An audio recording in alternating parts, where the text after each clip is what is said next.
가톨릭 교회의 제2경전 외경이라고 하는 게 있는데 이 외경에 대한 성공의 입장은 어떤 걸까요?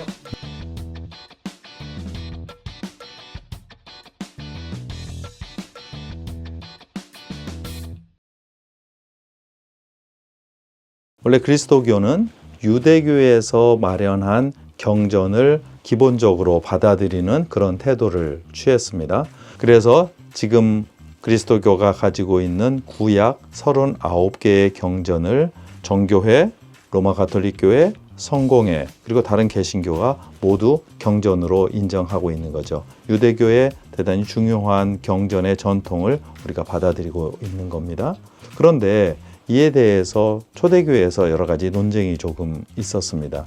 동방교회는 기본적으로 유대교의 경전을 그대로 받아들이는 그런 태도를 취했고요. 서방교회에서는 이에 대한 태도가 조금씩 달랐습니다. 이상하게도 어거스틴만 하더라도 구약 성서 정경 이외의 다른 여러 가지 성서들을 우리 교회의 신앙생활의 모본과 또한 가르침의 근거로 사용할 수 있다고 받아들였으니까요. 그런데 개신교 종교개혁을 통해서는 이 생각을 다 거절했습니다. 놀라운 것은 개신교 종교개혁의 대단히 중요한 교부신학자가 성 어거스틴, 아구스티누스인데 아구스티누스가 인정했던 제2경전을 받아들이지 않은 거죠. 그러면 성공회는 어떻게 하느냐? 기본적으로 동방교회의 전통을 따랐습니다. 즉 유대교에서 인정했던 모든 구약의 성서를 받아들였고 제2경전, 특히 서방교회에서 인정해왔던 제2경전에 대해서 외경이라고 부르면서 그것을 교회의 가르침 그리고 교회의 신앙생활에 도움이 되는 것이겠다라고 설명을 합니다. 그러나 교리적인 근거로 삼을 수는 없겠다라고 명시를 합니다. 이것이 바로 16세기 성공의 종교개혁의 산물로 나왔던 39개 신앙 신조 6조인가요? 거기에서도 언급하는 내용이기도 하죠. 결국 성공회는 제2경전이라고 부르지는 않습니다. 그리고 현재 성공회 안에서는 지혜서, 집회서와 같은 제2경전 혹은 외경을 평일 성찬예나 또한 성무일도 안에서 전례 독서의 일부로 사용하기도 합니다. 전례와 더불어서 다른 성서와 더불어서 함께 읽고 우리 신앙생활을 쇄신하는 데 사용하는 것이죠.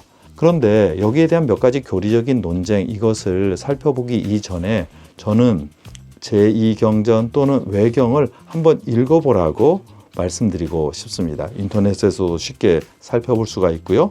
교회의 공식적인 번역으로 살펴볼 수가 있습니다.